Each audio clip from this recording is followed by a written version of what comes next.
নাই নাই নাই আমাৰ পৰম গুৰু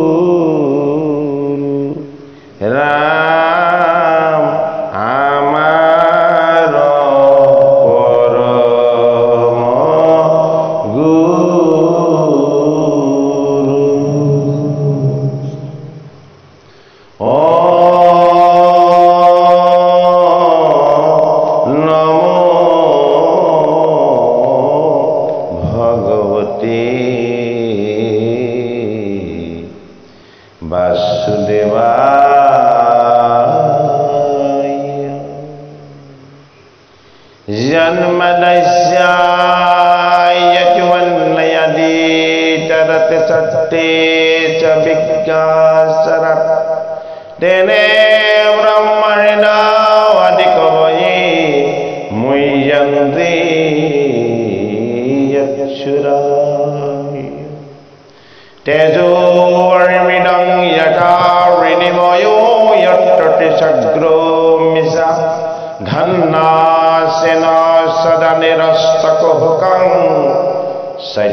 ভাগৱতৰ প্ৰথম স্কন্ধৰ ভীষ্মৰ মুখ্য উৎসৱৰ অন্ত হৈছে আজিৰ ভাগ পাঠ পৰ্যালোচনা আৰম্ভ হ'ব ভাগৱতৰ প্ৰথম স্কন্ধৰ শ্ৰীকৃষ্ণৰ তাৰকা গমন শুনকবদতে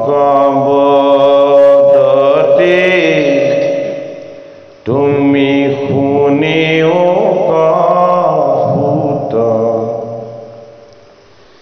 শুনিলো তোমাত কৃষ্ণ কথায় দভূত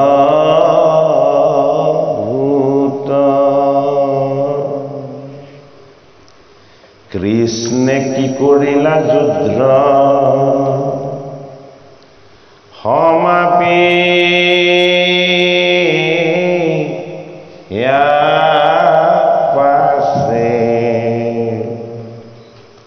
এইটো কথা শুনি বেয়া মাৰই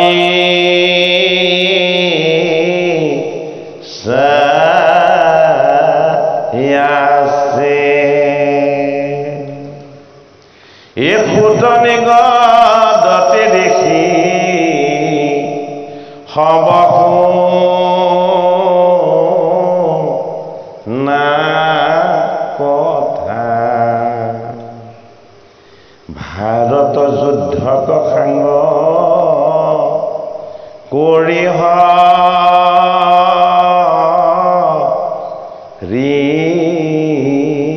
তথা সৌনক আদি 28 সহস্ৰ ঋষিয়ে তেৰা সমস্তক বৈকুণ্ঠৰ কল্পতৰু ভাগৱত শাস্ত্ৰ কীৰ্তন কৰি শ্ৰৱণ কৰোৱা শুকমুনিৰ শিষ্য উগ্ৰসভা ফুটক যেতিয়া নৈমিষ ক্ষেত্ৰত পৰম মংগলময় বৈকুণ্ঠৰ কল্পতৰু ভাগৱত শাস্ত্ৰ শ্ৰৱণ কৰাবৰ নিমিত্তে যেতিয়া গুৰু হিচাপে ভজি সুতমুনিক যেতিয়া তেওঁলোকে গুৰুৰ আসনত বহুৱাই ভাগৱত কথা কৃষ্ণৰ গুণ যশ আৰু লীলা একান্ত চিত্তে শ্ৰৱণ কৰিবলৈ ল'লে। কৃষ্ণৰ গুণ যশ লীলাৰ কথা শ্ৰৱণৰ পুণ্যৰ ভাগ বৈষ্ণৱসকলৰ কথা শ্ৰৱণ কীৰ্তনৰ লগতেই একাত্ম হৈ আছে।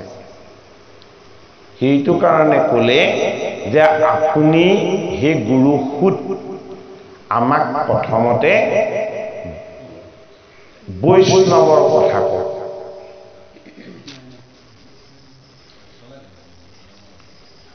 কিহে আছো এতিয়া বৈষ্ণৱৰ কথা কওক বুলি যেতিয়া ক'লে তেতিয়া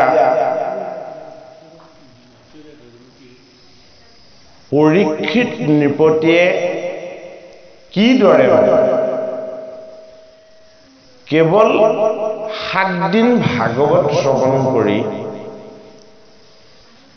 মৃত্যুক আঁতৰ কৰিব পাৰিলে বা মৃত্যুক জয় কৰিব পাৰিলে যে তৰুণ কালতেইনো পৰীক্ষিত নৃপতিয়ে কেনেদৰে মৃত্যু লৈ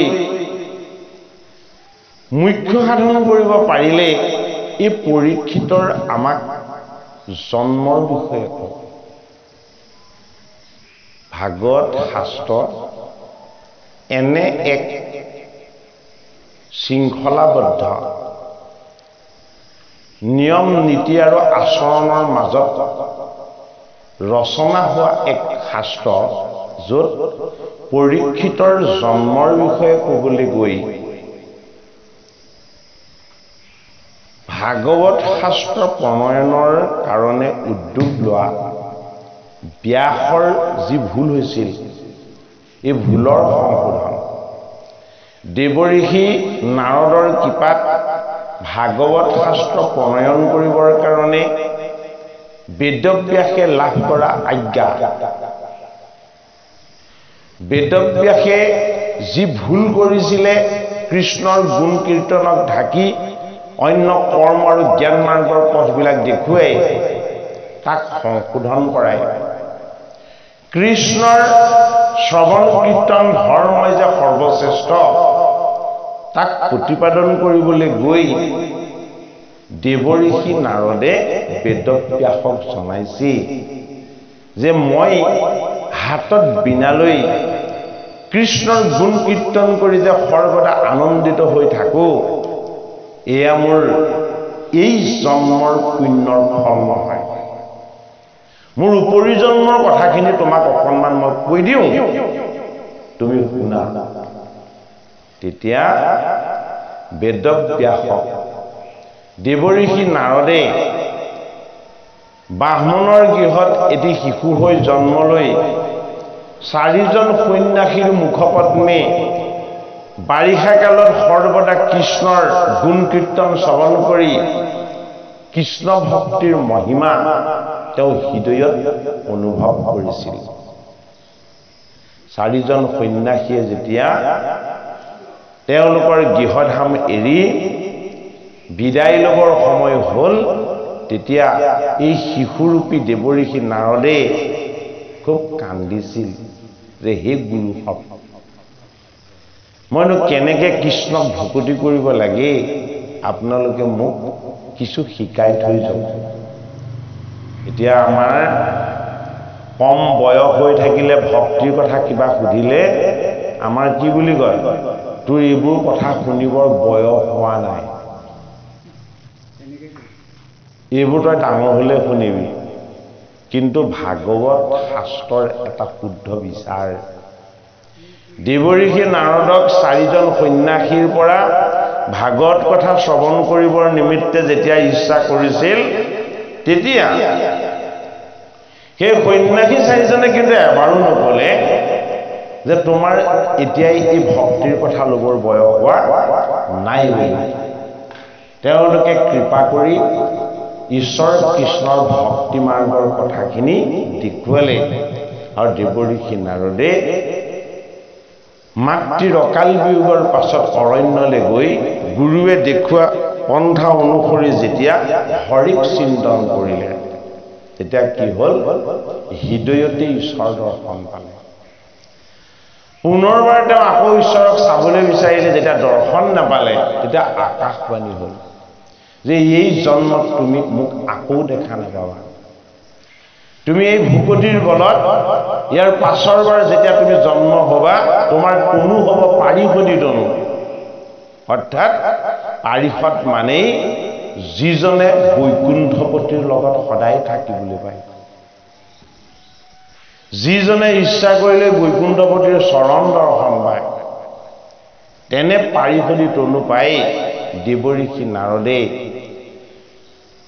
টিকালজ্ঞ ঋষি বেদব্যাসৰ ভুল আঙুলিয়াই দি যে কৃষ্ণ গুণনাম যশ শ্ৰৱণ কীৰ্তনৰ ধৰ্মতকৈ শ্ৰেষ্ঠ ধৰ্ম যে জগতত নাই এই কথাটো তেওঁক প্ৰত্যয় আৰু বিশ্বাস ন্যায় বেদব্যাসক ক'লে তুমি সৰ্বজান তুমি সমাধিত ব্ৰহ্মক দৰ্শন কৰিব পাৰা গতিকে তুমি মোৰ উপদেশেৰে সৈতে ভাগৱত শাস্ত্ৰ ৰচনা কৰা কালে কৰ্মে মিলাপ বেক বিষয়ৰ সুখ উপদেশী লোক হওক কৃষ্ণক সন্মুখ এই বুলি উপদেশ দিলে আৰু ভাগৱতৰ প্ৰথম স্কন্ধত এইদৰে ব্যাস নাৰদ সংবাদৰ অন্তত ঋষি সমস্তই জানিব বিচাৰিলে পৰীক্ষিতৰ জন্মৰ বিষয়ে পৰীক্ষিতৰ জন্ম বিষয়ে সোধাৰ লগে লগেই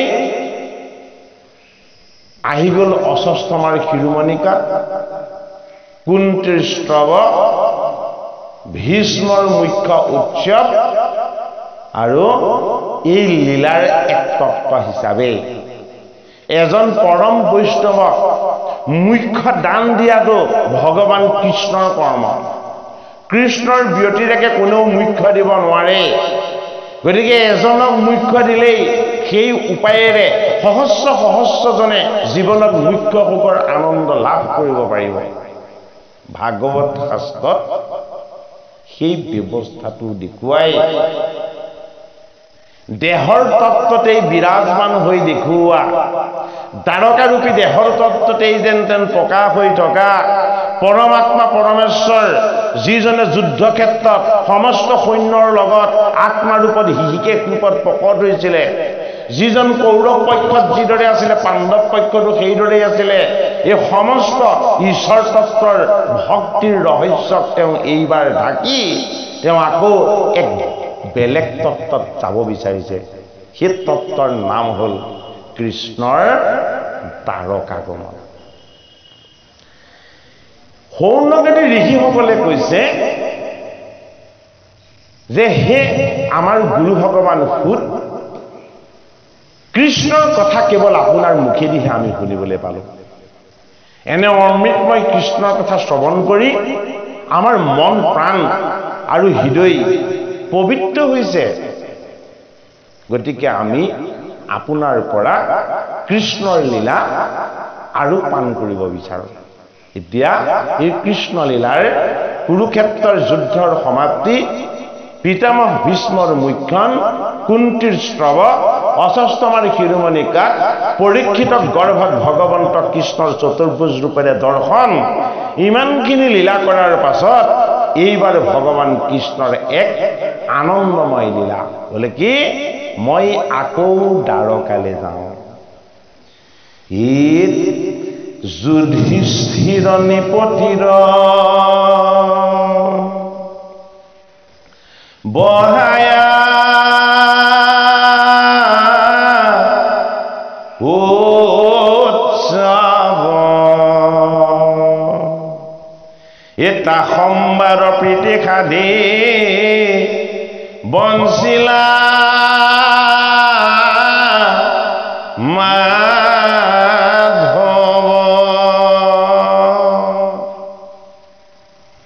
কুন্তীয়ে স্তুতি কৰি কৃষ্ণক কৈছিল যে যাদৱ আৰু পাণ্ডৱ এই দুইটা বংশ তোমাৰ মায়াৰ সম্বন্ধৰ পৰা তুমি মুক্ত কৰি দিয়া। বৰ ডাঙৰ কথা। ঈশ্বৰ কৃষ্ণই নৰ শৰীৰলৈ অহাৰ লগে লগে তেওঁ মায়াপতি, কিন্তু জগতৰ কোনো মায়াই তেওঁক কৃষ্ণ অৱতাৰকো স্পৰ্শ কৰিব নোৱাৰিছিল। কুন্তি মাতাই জানিছিল এৱেই নাৰায়ণ, এৱেই জগতৰ হৃষিকেশ, অথচ মোৰ পুত্ৰসকলে আৰু মই এওঁক আমাৰ জ্ঞাতি কুটুম্ব বুলি ভাবি থাকোঁ। এই ভাৱনা আমাৰ হৃদয়ত কৃষ্ণই দিছে। এৱেই জগতৰ নাৰায়ণ, এৱেই নিয়ন্তা। যদুকুলৰ প্ৰজাৰ হৃদয়ত ভাৱ দিছে যে এই কৃষ্ণ আমাৰ কুলৰ, আমাৰ বংশ। কৃষ্ণৰ সনাতন সত্যটো যেন তেওঁ ঢাকি ৰাখিছে।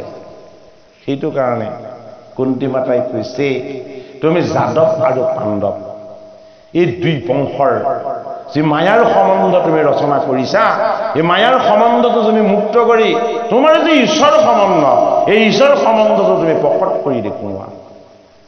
তেতিয়া কৃষ্ণই যাদৱসকলৰ ওচৰলৈ তেওঁ যদুকুললৈ যাম বুলি যি সিদ্ধান্ত লৈছিলে, কুন্তি মাতাই তেওঁ চৰণ চুই সেৱা কৰি কান্দি কান্দি যেতিয়াই ক'লে তোমাৰ যিটো ইচ্ছা সেইটোৱেই কৰা, তেতিয়া কৃষ্ণই সিদ্ধান্ত সলনি কৰিলে।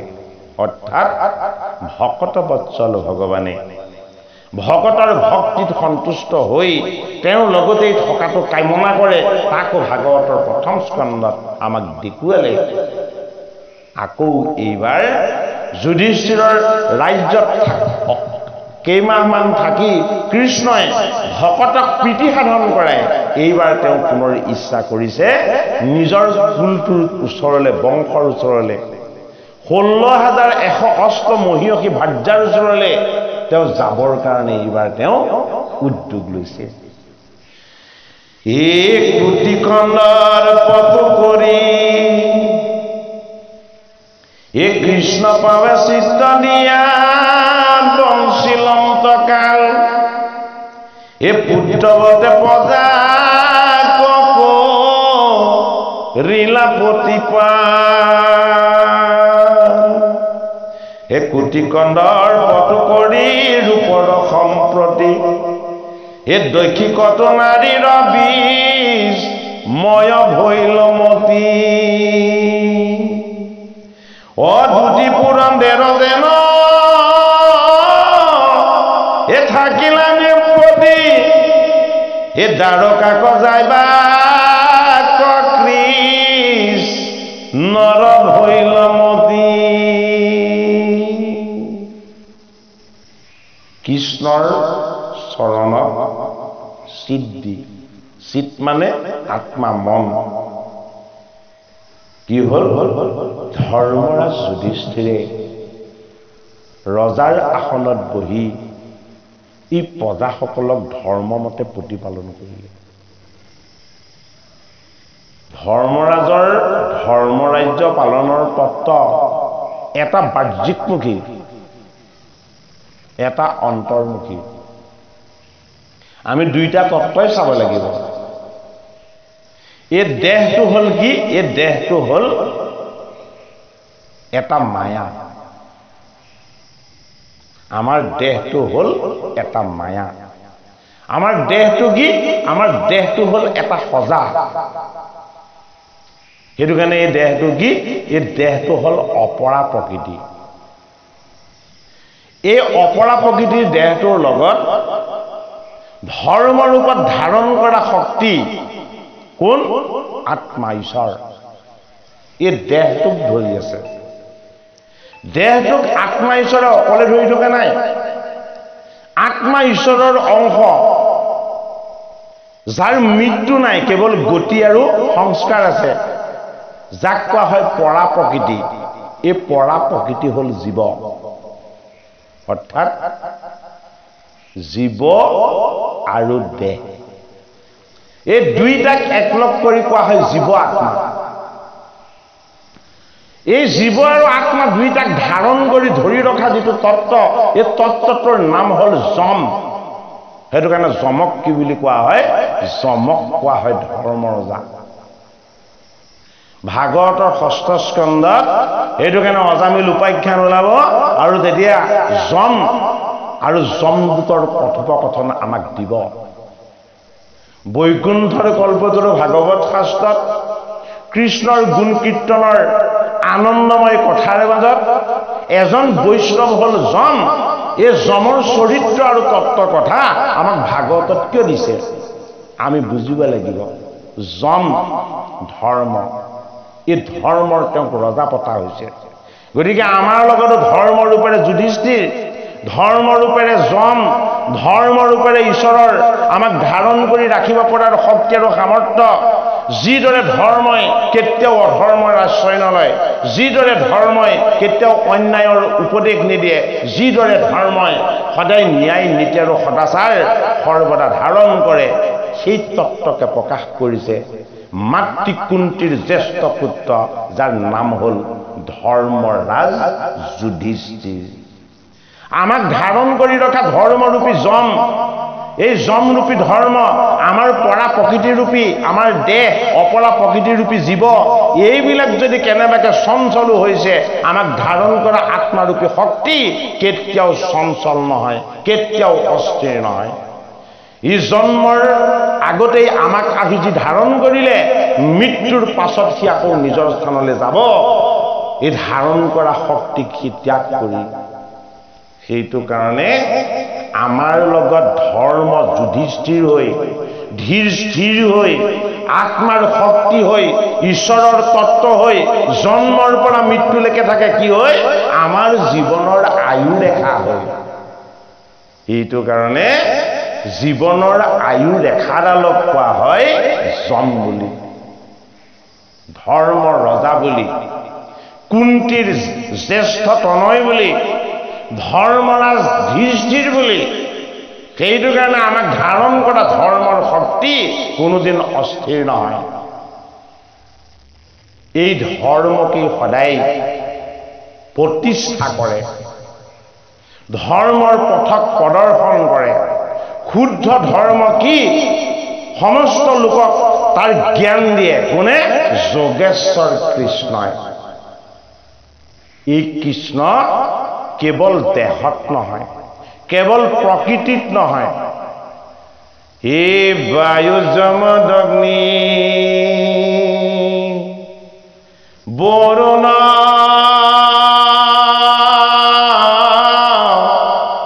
শশাঙ্ক এই প্ৰজাপতি মহ প্ৰজা প্ৰতিষ্ঠা। হে অৰ্জুন, মই কোন কোন তুমি বুজি লোৱা। মই কি? মই বায়ু। এই যে যম বুলি কলো, ধৰ্ম বুলি কলো, মই যম। তোমাক জন্মৰ পৰা মৃত্যুলৈকে ধাৰণ কৰা আয়ু ৰেখা, ময়েই যম ৰজা। আৰু মই কি? মই হলো তোমাক প্ৰতিপালন কৰা অগ্নি, যি অগ্নি ৰূপেৰে মই আত্মা। বায়ু যম অগ্নি বৰুণ শশাঙ্ক। তোমাৰ দেহত 70% জল আছে, এই জলখিনিও ময়েই। এই বস্তুবিলাকৰ মাজত মই তোমাক এটা ইন্দ্ৰিয় দিছো, এই ইন্দ্ৰিয়টোৰ নাম হ'ল মন, এই মনৰ নাম হ'ল সখী অথবা চন্দ্ৰ। এই চন্দ্ৰৰূপী মনোময়ী। বায়ু যমদগ্নি বৰুণ শশাঙ্ক, এই গোটেইখিনিক জগতলৈ আনি সৃষ্টিৰ কাৰ্যত যিজনক মই নিয়োগ কৰাইছো, সেইজন হ'ল ব্ৰহ্মা। এইজন ব্ৰহ্মাৰো ময়েই ৰচক। আৰু মোৰ সত্য তত্ত্ব বুজি লোৱা, বোলে কি? প্ৰজা প্ৰতিষ্ঠা, যিজন সৃষ্টিকৰ্তা ব্ৰহ্মা, এইজন ব্ৰহ্মাৰো মই প্ৰতিপালক। মই কি? মই হলো প্ৰাচীন পুৰুষ। এই প্ৰাচীন পুৰুষ কৃষ্ণই দ্বাৰকাৰূপী নগৰলৈ যোৱাৰ যিটো সিদ্ধান্ত লৈছে, এই সিদ্ধান্তৰ দ্বাৰা আমি কি শিকিব লাগিব? অৰ্থাৎ কৃষ্ণৰ ভাৱ, কৃষ্ণৰ চিন্তন, কৃষ্ণৰ উপাসনা, এয়া হ'ল মানসিক, এয়া হ'ল ভাৱৰ। কিন্তু এই ভাৱবিলাক ক'ত ৰাখিব লাগিব?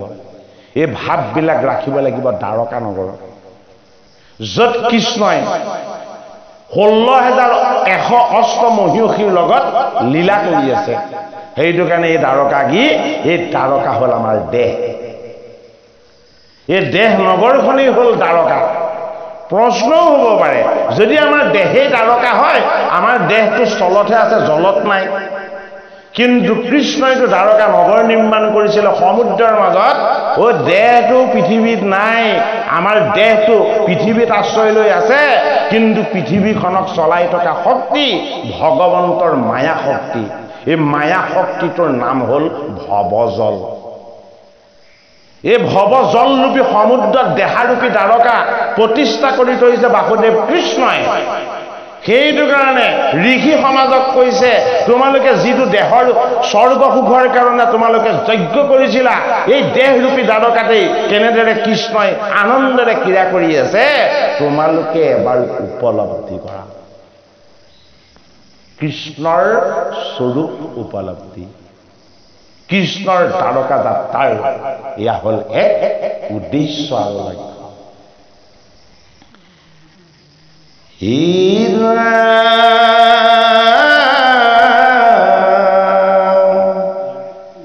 এ পুৰোহিত সমৰ আনন্দ উৎসৱ,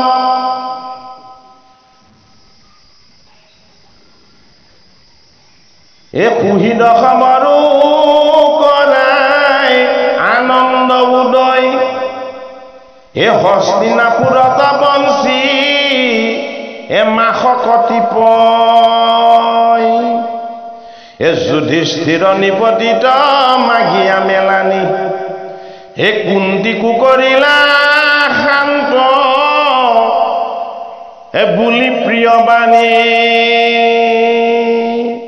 যে কৃষ্ণ দ্বাৰকালৈ যাব, দ্বাৰকালৈ যোৱাৰ আগতে ক'ত আছিলে? হস্তিনাপুৰ আৰু ইন্দ্ৰপ্ৰস্থ। এইবিলাক কেৱল খাই জানো?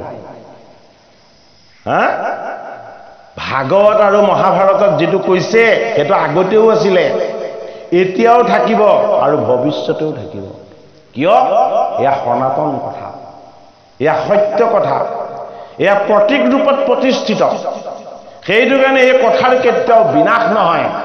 এইটো কাৰণে দুটা নাম ৰাখিছে, এটা নাম হ'ল হস্তিনাপুৰ আৰু এটা নাম ৰখা হ'ল কি? ইন্দ্ৰপ্ৰস্থ। ইন্দ্ৰপ্ৰস্থখন কেনেকৈ পাইছিলে পাণ্ডৱে?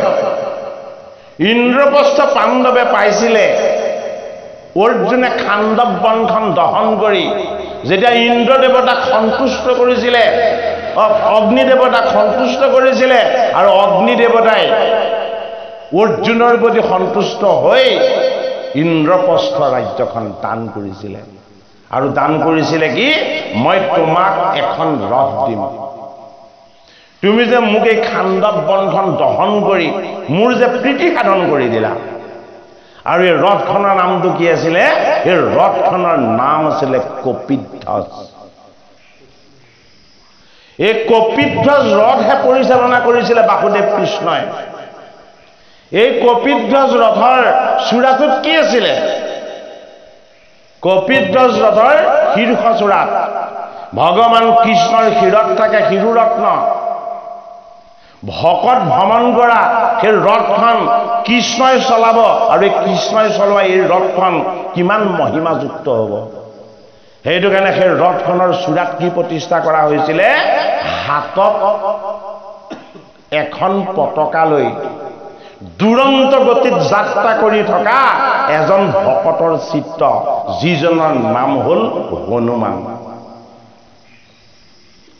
হনুমানে হাতত এখন পতাকা লৈ সেই ৰথখনত দুৰন্ত গতিত যাত্ৰা কৰিছে, আৰু পতাকাখনত লিখা আছে কি বুলি? জয় শ্ৰীৰাম। সেইখন ৰথ নামটো কপিধ্বজ দিছে অগ্নি দেৱতাই। আমি যেতিয়া পৰ্যালোচনা কৰিছো প্ৰতিটো কথা, প্ৰতিটো তত্ত্ব আমি পুংখানুপুংখভাৱে এবাৰ বিশ্লেষণ কৰিম। ইয়াত আৰু কিবা ছিদ্ৰ ৰৈ যোৱাৰ কথা আমি নাভাবোঁ। সেইটো কাৰণে ৰথখনৰ তত্ত্বটো বুজিব লাগিব। অৰ্থাৎ আমাৰ দেহটোৱে হ'ল এখন ৰথ।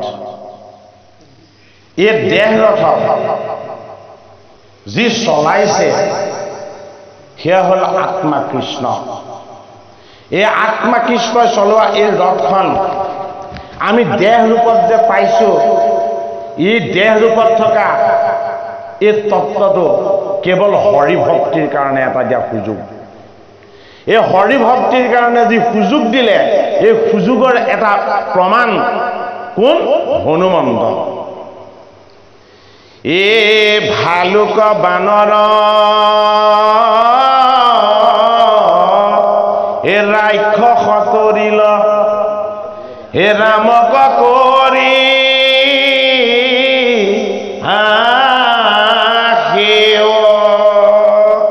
ৰামক সেৱা কৰি উদ্ধাৰ হৈছিলে কোন? ভালুক, বানৰ আৰু ৰাক্ষস। গতিকে বৰ ডাঙৰ কথা। এটা যুগৰ তিনিজন ভকত, ভগৱন্তৰ একান্ত সেৱক আৰু উপাসক, সমস্ত গুণৰ পৰাই মুক্ত নিৰ্গুণ সাধক, হয়নে? কিন্তু তেওঁলোকক যাতে কোনেও চিনি নাপায়। কিয় চিনি পাবলৈ দিয়া নাই? যদি ভকতক চিনি পাই যায়, ভগৱানকো চিনি পাই যাব। ৰামে নিজক ঈশ্বৰ বুলি জানিবলৈ দিব নিবিচাৰে। যে মই যেতিয়া মৰ্যাদা পুৰুষে মৰ্যাদাপূৰ্ণ লীলা কৰি এই জগতৰ পৰা যেতিয়া মই আকৌ আত্মাৰূপলৈ যাম, তেতিয়া মোক জানিব। যদি এতিয়াই মই ঈশ্বৰ বুলি জানি যায়, এই সমস্ত জীৱ বৈকুণ্ঠলৈ গুচি যাব। মায়া ৰচনা কৰিবলৈ আৰু ইয়াত জীৱ নেথাকিব। এইটো কাৰণে ৰামেই যে ঈশ্বৰ জানিবলৈ দিলে কাক? দিয়া নাই ঋষিক, দিয়া নাই মুনিক, দিয়া নাই যোগীক, দিয়া নাই তপস্বীক। ৰাম যে ঈশ্বৰ জানিবলৈ দিছে ঐ এজন বান্দৰ। বোলে কি? মোৰ ভকতজন দেখাত বিশৃংখল, মোৰ ভকতজন দেখাত কোনো শৃংখলা নথকা, কিন্তু তেওঁ আত্মশৃংখলা আৰু আত্মসাধনা ইমান গভীৰ যে দেখাত বান্দৰ যেন লাগে। ঐ যেতিয়া চাই দিয়া যায় তেওঁকেই ৰামৰ নিচিনা দেখা যায়। অৰ্থাৎ যাৰ হৃদয়ত ৰাম, লক্ষ্মণ আৰু সীতা তিনিজন বহি আছে একেলগে, সেইজন হনুমন্ত স্বৰূপ ভকতক আমাৰ যদি শিৰৰ ভূষণ কৰি হে হনুমন্ত যিজন ভকতৰ নাম ললে হৃদয়লৈ ৰাম, লক্ষ্মণ আৰু ভৰত তিনিজন আহিব পাৰে, সেই ভকতজনক ভগৱান বুলি ভাবি সেই সময়ত ভকতৰ সেৱাৰে ভগৱানক স্মৰণ কৰাৰ যিটো ব্যৱস্থা, এই ব্যৱস্থাটো প্ৰতিষ্ঠা কৰা হৈছিল। আৰু সেই ৰথখনৰ নাম ৰখা হৈছিলে কি? কপিধ্বজ। সেই তত্ত্বটোকে মাধৱ মহাপুৰুষে নামঘোষা শাস্ত্ৰৰ প্ৰথম জোকা ঘোষালৈ আনিছে। মাধৱ মহাপুৰুষে নামঘোষা শাস্ত্ৰৰ প্ৰথম ঘোষা জোকালে সেই তত্ত্বটোকে আনিছে। অমুক্তিত নিস্পৃহ যিটো সেহি ভকতক নমো। অৰ্থাৎ ৰামৰ যুগত মুক্তিক স্পৃহা নকৰা, কামনা নকৰা এজন ভকত, যিজনৰ নাম হ'ল হনুমন্ত। সেইজন হনুমন্ত স্বৰূপ ভকতৰ পৰা আমি ভকতিৰ তত্ত্ব ল'ব লাগিব। যিহেতু ভগৱানৰ ভকতিৰ তত্ত্ব ভকতেহে দিব, ভগৱানে প্ৰত্যক্ষভাৱে নিদিয়ে। সেইটো কাৰণে কৈছে মুক্তিত নিস্পৃহ যিটো সেহি ভকতক নমো। ৰসময় মাগহু ভকতি এ সমস্ত মস্তক মণি নিজ ভকতৰ বশ্য অভজ হেম দেৱ যদু পতি। দাপৰ যুগত কৃষ্ণ যেতিয়া লীলা কৰিব, তেতিয়া ভকতজনক অনা হ'ল কি ৰূপত? হনুমন্ত ৰূপত। কলি যুগত ভগৱন্তৰ গুণনামে যেতিয়া লীলা কৰিব, দাপৰ যুগত লীলা কৰিছিলে স্বয়ং কৃষ্ণই, কলি যুগত লীলা কৰিব কিহে? ভগৱন্ত কৃষ্ণৰ গুণনামে। এই গুণনাম যশ আৰু তেওঁ শ্ৰৱণ কীৰ্তনৰ আনন্দৰ লীলাই হ'ব কলিযুগৰ শ্ৰেষ্ঠ ধৰ্ম। আৰু এই ধৰ্ম মাধৱ মহাপুৰুষে দেখুৱাইছে কেনেকে মুক্তিৰ স্পৃহা শূন্য যিজন ভকতৰ মই চৰণ পাইছিলোঁ সেইজন ভকতেই হ'ল হৰিৰ ভকত, সেইজনেই মোৰ ভগৱান। কোন? জগতগুৰু শ্ৰীমন্ত শংকৰ। সেইটো কাৰণে আমি কাক স্মৰণ কৰিব লাগিব? শংকৰক স্মৰণ কৰিব লাগিব, যিহেতু এইটো কলিযুগৰ ধৰ্ম। আমাৰ গুৰু ধৰ্মত আমি ভগৱানৰ গুৰুৰ মূৰ্তি বুলি আমি যাক দৰ্শন কৰিব বিচাৰিম সেইজন হ'ব জগতগুৰু শ্ৰীমন্ত শংকৰদেৱ। ৰসময়ী মাগুহু ভগতি শ্ৰীমন্ত শংকৰদেৱ গুৰুজনাই এই জগতক দিয়াৰ ভিতৰত দিছে কি? কেৱল ৰসময় ভগতি। তেওঁ কোনো পাৰ্থিৱ বস্তু আমাক দিব বিচৰা নাই, অপাৰ্থিৱ ঈশ্বৰ সুখৰ আনন্দ দিব বিচাৰিছে। যি ভগৱন্তৰ ভকতিৰ ৰহস্য তত্ত্ব দিব বিচাৰিছে সেইজন গুৰু জগতগুৰু শ্ৰীমন্ত শংকৰদেৱক মাধৱ মহাপুৰুষে কৈছে তুমি হৰিৰ ভকত, তুমি ভগৱান। মই তোমাৰ পৰা বিচাৰিব লগা এটা বস্তুৱেই আছে, তুমি মোৰ কাৰণে ঈশ্বৰ। হে মোৰ ঈশ্বৰ স্বৰূপ গুৰু, তুমি মোক আটাইতকৈ ৰসময়। কিয় ৰসময়? যজ্ঞ কৰি কৰি দেহ আৰু চুলি দাড়ি চুলি সমস্তখিনিক ধোঁৱা বৰ্ণৰ কৰি দিছিলে। এয়া সেয়া নহয়, এয়া কি? আমাৰ কায় বাক্য আৰু মন সমস্তখিনিক গংগাৰ দৰে পবিত্ৰ কৰি দিব। সেইটো কাৰণে এই কৃষ্ণৰ গুণ কীৰ্তন হ'ল কি? ৰসময় বস্তু। ইয়াতকে ৰসময় বস্তু আৰু জগতত একো নাই। সেইটো কাৰণে মাধৱ মহাপুৰুষে কৈছে কি? ভজো হেন দেৱ যদুপতি, মোৰ গুৰুজনেই যদুপতিৰ দৰে। মই ঈশ্বৰ কৃষ্ণক দৰ্শন পোৱা নাছিলোঁ, কিন্তু মোৰ গুৰুজনৰ চৰণ দৰ্শন পাইছিলোঁ। গুৰুজনৰ চৰণ দৰ্শন কৰি মই উপাসনা কৰা মোৰ কৃষ্ণস্বৰূপ যদুপতিও এওঁৰ দৰেই ঈশ্বৰ গুণৰ তত্ত্ব আছিলে, মই তাক অনুভৱ কৰিব পাৰিছোঁ। হয়নে বাৰু? দাপৰ যুগত কপিধ্বজ কি আছিলে? ভক্তিৰ ৰথ, ভাৱনাৰ ৰথ। খাণ্ডৱ বনখন দহন কৰিছিলে। এই খাণ্ডৱ বন কিহৰ প্ৰতীক? প্ৰতিটো বস্তুৰ বিষয়ে আমি জানিব লাগিব, তেতিয়াহে আমাৰ হৃদয়ত আনন্দ জাগ্ৰত হ'ব। খাণ্ডৱ বন মানে হ'ল যিখনে আমাক সদায় খান্দিব খোজে, যিখনে আমাক সদায় স্খলনলৈ নিব বিচাৰে, যিখনে আমাক সদায় ঈশ্বৰৰ পৰা আঁতৰ কৰি সংসাৰলৈ নিব বিচাৰে। এই বনখনৰ নাম হ'ল খাণ্ডৱ বন। এই খাণ্ডৱ বনখন পুৰিব লাগিব, ছাই কৰিব লাগিব। কিহেৰে ছাই কৰিব লাগিব? অৰ্জুনৰ ভক্তিৰ শক্তিৰে ছাই কৰিব লাগিব। সেইটো কাৰণে কাম, ক্ৰোধ, লোভ আৰু মোহ এই বস্তুকেইটা য'ত আছে এই বনখনক কোৱা হয় খাণ্ডৱ বন। এই খাণ্ডৱৰূপী বনত যদি কামক নিষ্কাম কৰিব পৰা যায়, ক্ৰোধক যদি অক্ৰোধ কৰিব পৰা যায়, লোভক যদি নিৰ্লোভ কৰিব পৰা যায়, মোহক যদি কামনা শূন্য কৰি দিব পৰা যায়, খাণ্ডৱ বন দহন হ'ব। তেতিয়া এয়া দেহ হৈ নাথাকিব, এয়া কি হ'ব? এয়া জীৱন ৰথ হ'ব। আৰু এই জীৱন ৰথৰ পতাকা বা ধ্বজা হ'ব কি? ভগৱন্তৰ নাম। য'ত পতাকা বা ধ্বজা হয় ভগৱন্তৰ নাম, এই নামৰ তত্ত্বই হ'ল জয় শ্ৰীৰাম। কোনে ধাৰণ কৰিছিলে? হনুমন্তই ধাৰণ কৰিছিলে। গতিকে ৰামৰ চৰণৰ শৰণ লৈলো, এ হৰিনাৰায়ণ। মানৱী জনম সাম্ভল কৰিলো, এ হৰিনাৰায়ণ। আমাৰ কায় বাক্য মন আমি ৰামৰ চৰণত শৰণ ল'লে আমি শুদ্ধ কৰিব পাৰিম। ভগৱান কৃষ্ণৰ তাৰকা যাত্ৰা অন্তৰ্মুখী ঈশ্বৰ দৃষ্টিৰে যদি আমি চাওঁ, এই দেহৰূপী দ্বাৰকাতেই কৃষ্ণক আমি বিচাৰি পাব লাগিব। এই সংসাৰৰ ভৱজলত উপঙি ফুৰা আমাৰ দেহেই হ'ল দ্বাৰকা নগৰ। এই দ্বাৰকা নগৰৰ চৈতন্য সনাতন শক্তি হ'ল কৃষ্ণ। সেইটো কাৰণে তেওঁ হ'ল দ্বাৰকাধীশ।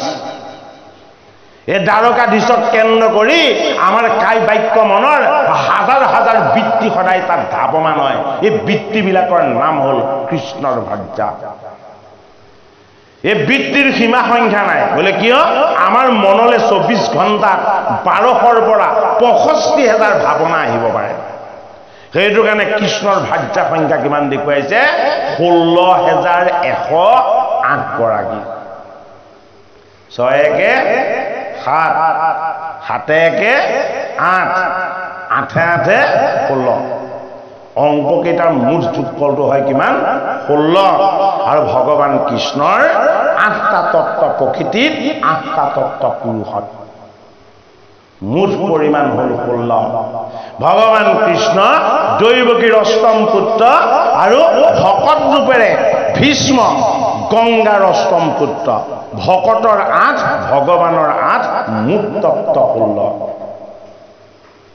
সেইটো কাৰণে কৃষ্ণৰ ভাৰ্যাৰ সংখ্যা দেখুওৱা হৈছে কিমান 16,108 গৰাকী এই 8 গৰাকী ভাৰ্যাই হল অষ্ট প্ৰকৃতিৰ তত্ত্ব এই পঞ্চ প্ৰকৃতিৰ ওপৰত আৰু 3 প্ৰকৃতিৰ তত্ত্ব আছে মুঠ প্ৰকৃতিৰ তত্ত্ব হল 8টা এই 8টা প্ৰকৃতিৰ তত্ত্ব ভগৱন্ত কৃষ্ণই প্ৰতিপালন কৰা ভাৰ্যাৰো সেইটো কাৰণে নামটো কি অষ্টমহীয় এই দেহতেই 16,100 বৃত্তি আছে এই দেহতেই অষ্ট প্ৰকৃতি আছে আৰু ইয়াতেই তাৰকাধীশ হৈ ভগৱন্ত কৃষ্ণই আমাক সদায় চলাই আছে এই আনন্দময় ঈশ্বৰ তত্ত্বৰ অনুভৱ আমাৰ যাতে হৃদয়ত সদায় ৰমণ হয় তাক আমি বুজিবৰ কাৰণেহে ঋষিসকলক কৈছে ভগৱান কৃষ্ণৰ তাৰকা যাত্ৰা গতিকে এফালে কাহিনী আৰু অন্যফালে তত্ত্ব দুইটা বস্তুৰ সমন্বয় ঘটাব বিচৰা হৈছে যদি কাহিনীৰ আশ্ৰয় নলয় তেতিয়াহ'লে তত্ত্বসমূহক কেতিয়াও প্ৰতিষ্ঠা কৰিব পৰা নাযাব হে ৰাম এ যুধিষ্ঠিৰ নিপতিত মাগিয়া মেলানি এ কুন্তিকো কৰিলা শান্ত হে বুলি প্ৰিয় বাণী ও দ্ৰৌপদীপ মুখ্যে পাণ্ডৱ বৰ যতনাৰী হে বুলিলাই আছা বাক্য হে সবা কুমুৰাৰী ৰথত চৰিলা পাছে পৰম মংগল এ কৃষ্ণৰ বিয়োগ দুখে হে পাণ্ডৱ সকল এ বহিবাগ খোজন তেনে এ তৰৱাতি নীৰ এ পৱন হে কৰিলা তাক এ কথম পিঠি কৃষ্ণৰ তাৰকা নগৰলৈ যাত্ৰা কৰাৰ মুখ্য উদ্দেশ্য কি কৃষ্ণত বিৰহ কাক দিব পাণ্ডৱসকলক দিব কৃষ্ণত যেতিয়ালৈকে বিৰহ নাহিব তেতিয়ালৈকে কৃষ্ণত প্ৰেম নাহিব যদি কৃষ্ণক সদায় লগত পাই থাকে তেতিয়াহ'লে কি হ'ব সদায় পাই থাকিলে তাৰ গুৰুত্বটো কমি যাব কৃষ্ণ ভক্তিৰ মহিমা বোলে কি এই পাণ্ডৱসকলে মই ইয়াত থাকিলে মোক নাপাব এই পাণ্ডৱসকলৰ পৰা আঁতৰ হৈ মই যেতিয়া দ্বাৰকা নগৰলৈ যাম পাণ্ডৱসকলে তেতিয়াহে প্ৰকৃত বাস্তৱ কৃষ্ণজনক পাব বোলে কিয় প্ৰতি মুহূৰ্তত খাওঁতে শুওঁতে উঠোতে বহোঁতে তেওঁলোকৰ কেৱল মোলৈকে মনত পৰি থাকিব এই মনটো যে কৃষ্ণত পৰি থাকিব সেয়াই হ'ল ঈশ্বৰ তত্ত্ব সেইটো কাৰণে অৰ্জুনক কি দিবলৈ কৈছে যে তুমি মোক একো দিব নালাগে তোমাৰ পৰা মই একো নিবিচাৰোঁ মই নিষ্কাম কৃষ্ণ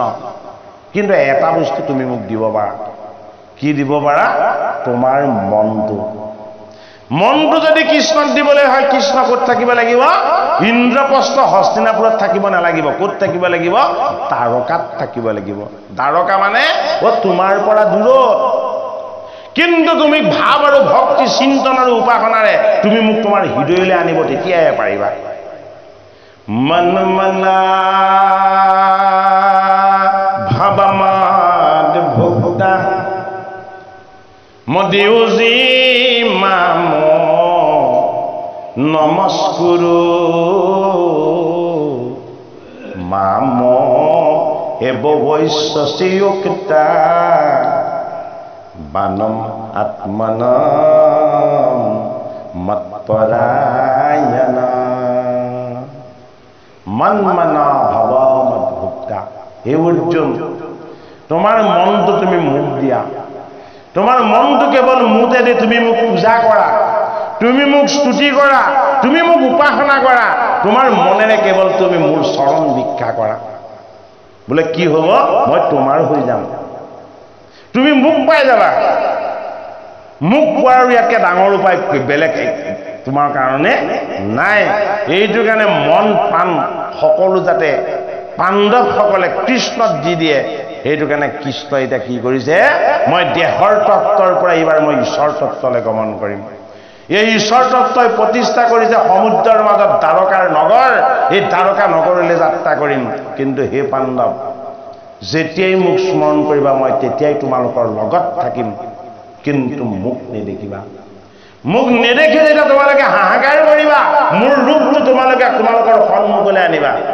তোমালোকৰ ভাৱ চিন্তনৰ মাজত যেতিয়া মই শ্যাম সুন্দৰ কৃষ্ণ আনন্দত যেতিয়া প্ৰকাশ হম, সেইটোৱেই মোৰ শুদ্ধ ৰূপ।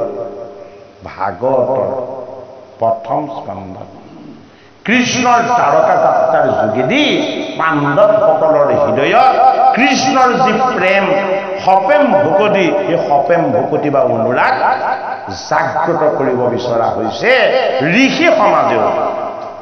এই কথা শ্ৰৱণ কৰি আনন্দৰ চকু পানী বৈছে যে আমি কিয় যজ্ঞ কৰি সময় নষ্ট কৰিলো? এই আনন্দময় কৃষ্ণৰ চৰণ দৰ্শন কৰিবলৈ আমি কিয় ইচ্ছা নকৰিলো? এই ভাৱ ঋষিসকলৰ মনত জগাই তুলিছে কোনে? গুৰু ভগৱান সুত মুনিয়ে।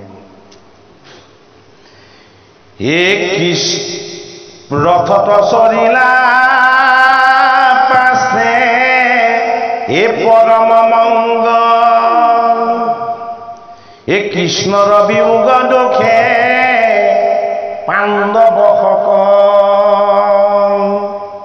হে বহিবাক খোজন্তে নেত্ৰৰ মাতিনীৰ, হে প্ৰবন্ধে কৰিলা তাক হে কথম পিঠি।